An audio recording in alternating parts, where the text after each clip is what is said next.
My friend is telling me about the contents of her stomach while we sit in the room where the army guy held her down. She has taken the pills that are dissolving his leftovers, if there are any. She wasn't alone when she woke up. Her flatmates walked with her everywhere to find the people she needed to damp the shock. She says the furniture has become cliff faces. All the danger is stark and she's falling through the air, but she's still in her home, a room she trusted. The Purple Turtle Bar has had a refit. People walk in and out of it to be bruised.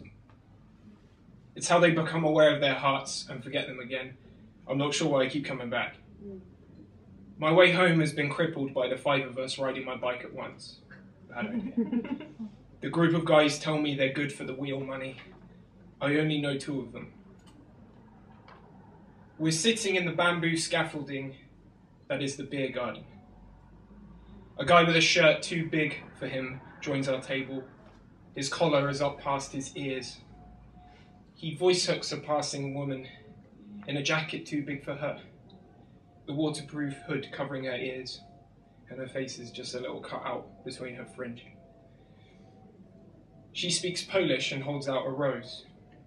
The group tell her I share her language. I tell her I'm a terrible Polish person. I haven't even been there. We ask her where she got the rose from, and she tells us the people at her work gave it to her. She says it's for someone. And the group shout at her that they can't understand her. The guy with the collar, smothering his arrow face, says we should gang rape her. And they laugh with cocks for tongues.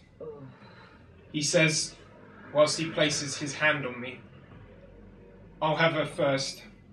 You hold her down, and we'll take turns. And they become bodies made of blank limbs, and the Polish woman is strung to the table with their shouts. They make turtles in her body, a hole with their words, cram their limbs inside, trying to be born again. She is watching me, holding out the rose, speaking Polish, and I can't understand her. I have disappeared into my body. All I do is watch my friend on the other side of the table, smiling, knowing that there is a word in his brain pulling him against this, but he can't hold them in his mouth. I have drunk a silencer, a pint of chlorine, and plummeting deep into the deep end of death. I want to stand up and run my fist in their throats, make them pregnant with quiet. But I have sunk somewhere in my skin, lost all of the climbing I've ever done. I can't understand that I share a language with these men who can talk to another human being this way. The Polish woman has vanished, and the collar guy gets offended somehow. We exit the bar. Over the side of the road, he is being pulped by a boy who's made from knuckles. I know the boy from school. I used to break juice boxes with him. I don't know if he's going to remember me, and it doesn't matter because they're flooded by security bodies, and I walk away. I share a taxi with the 4 guys who said rape bitch slut more than anything else the whole night. I should have swallowed the 6 miles and walked, or not been here in the first place. In the morning, Mum asks if I had a good night. I can't say much. I'm trying to climb up my skeleton back into my body. I tell her about the bike. She says I better hope the frame is still intact. She plugs stabilizer wings into my back, and I return to town to save it.